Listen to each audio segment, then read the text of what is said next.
It's a pleasure and an honor to be here as an Orthodox rabbi representing a stream of Judaism that has given itself license to be judgmental and exclusive towards Jews who practice other forms of service of Hashem.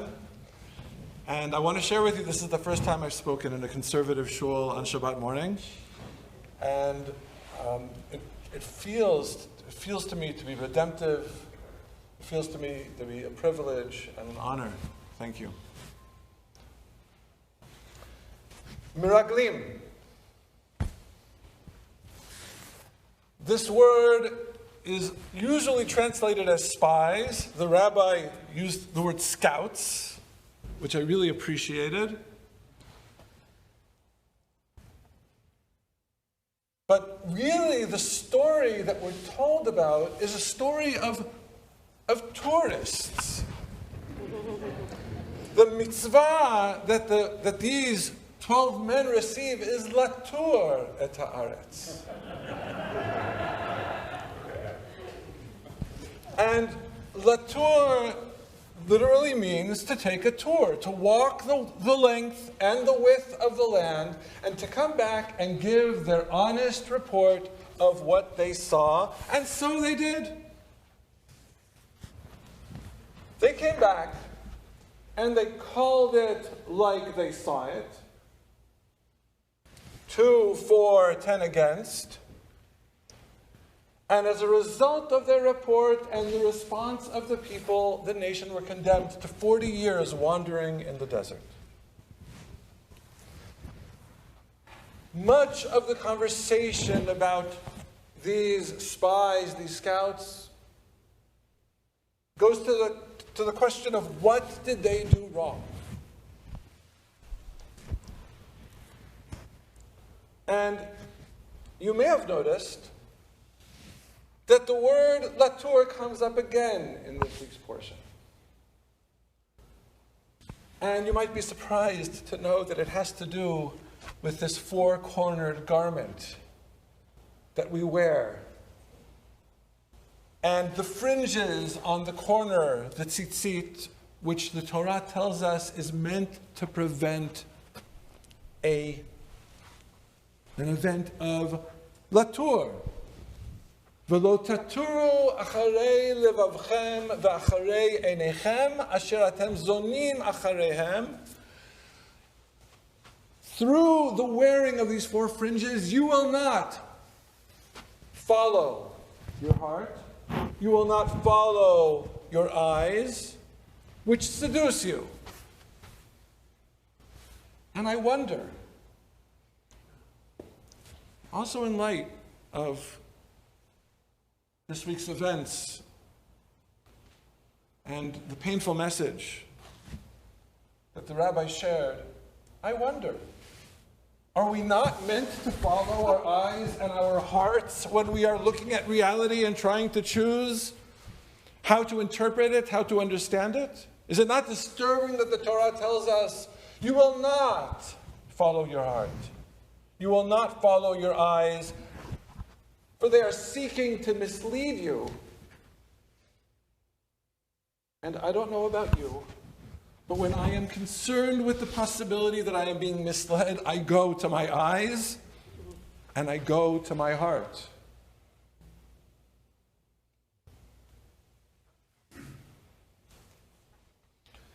So I want to share with you a mystical interpretation of what happened with the spies. It's a mystical interpretation through the lens of a number of Hasidic masters,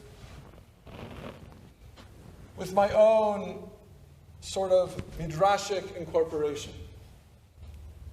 And what I want to suggest is that the spies, when they were wandering in the land, as I was taught by one of my teachers, actually had a prophetic vision of the future. They were not interpreting what their eyes were seeing in the here and now. They were seeing beyond. And what they saw, based on the Zohar, was the destruction of the first temple. And what they saw was the destruction of the second temple. And what they saw was the 6 million as this teacher of mine taught me. And they came back and they said, there is no way we can proceed on this path. They spoke their deepest truth based on what they had seen. But here's the rub. They saw true. What they missed is that what they were seeing was the inevitable result of the report they themselves were about to go and give.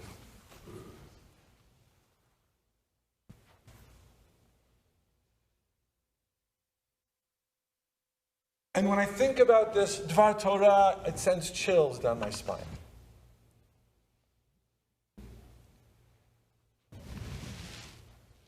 Because what it speaks to is the role that fear plays in how it is that we view the world, and the role that fear plays in how it is that we experience and how it is that we drive the world.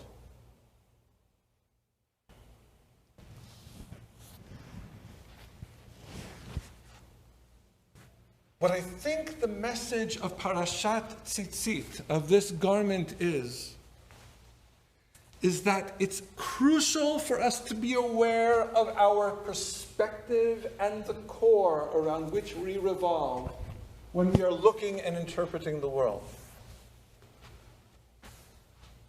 This suggestion is based also on a Hasidic interpretation of the Sod Yesharim, who says that when we talk about corners, a four-cornered garment, it's to be contrast with a circle. This beautiful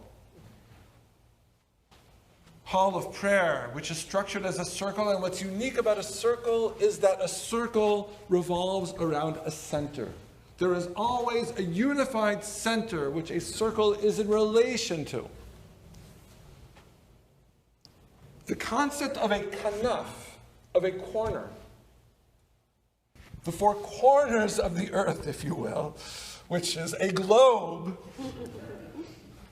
And yet when we speak about the four corners of the earth, we speak about the fact that this globe is disparate. And when I reach the farthest corner, which is far from the other corners, I put fringes on it, and I bind them together.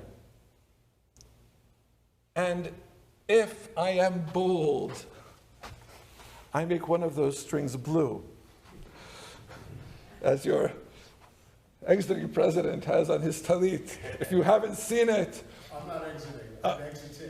He's exiting. Okay, sorry. So I'll tell you a secret. My talit katan, which is under my shirt, has tchelet.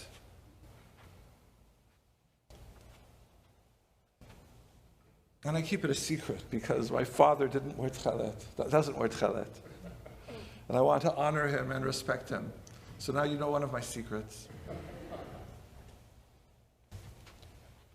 What the tchelet is telling us is that it's crucial to make a distinction between what is core, what is central, and it's crucial to be aware of that. All of us are driven to some extent by fear. Few of us are aware ourselves of the extent to which we are driven by fear.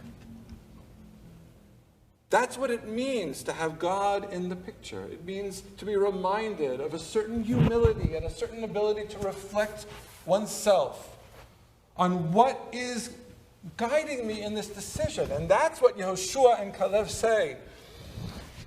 I don't know if this morning in your readings you divided the aliyot the way that they're traditionally divided, but if you ended Shlishi, where the Orthodox tradition ended it, then you ended with the words of Yehoshua and Kalev, Ki tova haaretz me'od me'od. It is a very, very good land.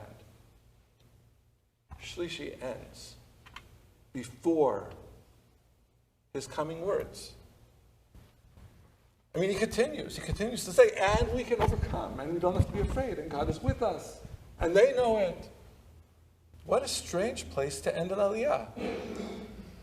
I mean, it seems that what matters is the interpretation, and not the judgment of the land, unless we're being told that there has to be a distinction between what you see and how you interpret it. And that ability to make a distinction is the only way that you can actually use your eyes and your heart to interpret reality in a faithful manner. Because you have to know what values are informing the way that you see the land. What other elements are guiding your heart? To what extent is God truly present? And are you able to transcend the petty fears, the secondary hesitations, in interest and in service of a primary goal?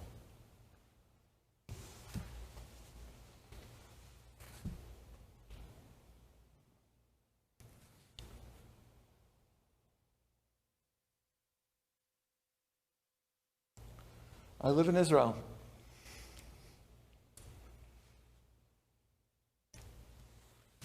And most of my work is bringing an Orthodox voice that stands in contrast to a fear-driven paradigm. And Rabbi Kligfeld, you used the word Haredim. So can I assume that that's a word that people are familiar with?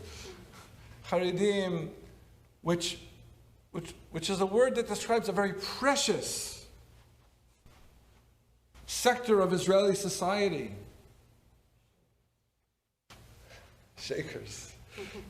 Beautiful. Shakers. They're precious in that they preserve a certain commitment to a purest authenticity, which we serve well to be holding on to as well as a people. And they're precious in that they prioritize study and spirit over wealth and comfort. There are many ways in which they're precious, but it's not coincidental that they call themselves Shakers, that they call themselves Haredim. As a matter of fact, what I want to suggest this morning, I don't think this is 100% true, but it's food for thought. And I wonder what you think of this. I'd be curious at the Kiddush to hear what you think of this. That what distinguishes the most a moderate from an extremist is the extent to which they are self-aware of how they themselves color their view of the world. So that someone who is an extremist will always be more in the clutch of their own fears, because their assumption is, if I intuit something, if I feel something, then it is to be followed, it is to be trusted. Whereas those of us who are capable of stopping and looking at our tzitzit and being reminded that in a disparate world, there are many things that bind. And that we should distinguish that which we choose, that which is true, that which has meaning to guide us.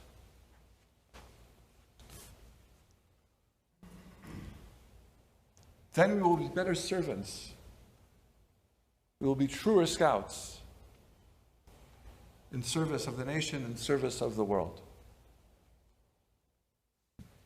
I very much hope that many of you will choose to join me this afternoon at B'nai David Judea. First of all, because what a precious gift to have a conservative and Orthodox community coming together to study.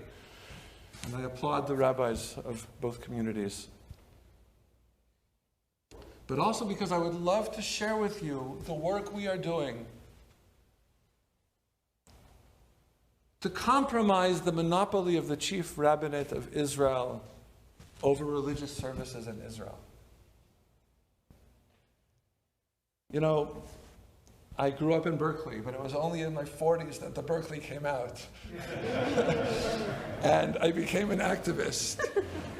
And the reason I did that is because it was clear to me that Torah was being perverted out of fear. The face of Torah in Israel is the face of God in Israel, is the face of a God that is sitting in heaven and wringing his or her hands and saying, what are we going to do? The Reform are coming, or the Conservative are coming.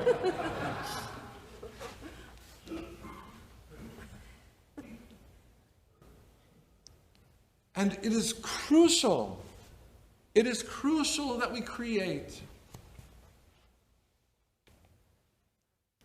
a strategic alliance of moderates in Israel, because most of Israeli society want a more moderate voice. And the moderates cross all of the sectors. I'll tell you the truth, it's a secret. There are even Haredi moderates. And they can be brought on board. As a matter of fact, we're working on that, and it's happening very slowly. To create a unified front of moderates in the country of Israel has the power to change the country. And if the country is changed and moved in a more moderate direction, it will do much to repair the gap between American and diaspora Jewry and Israel. So this matters to you as well.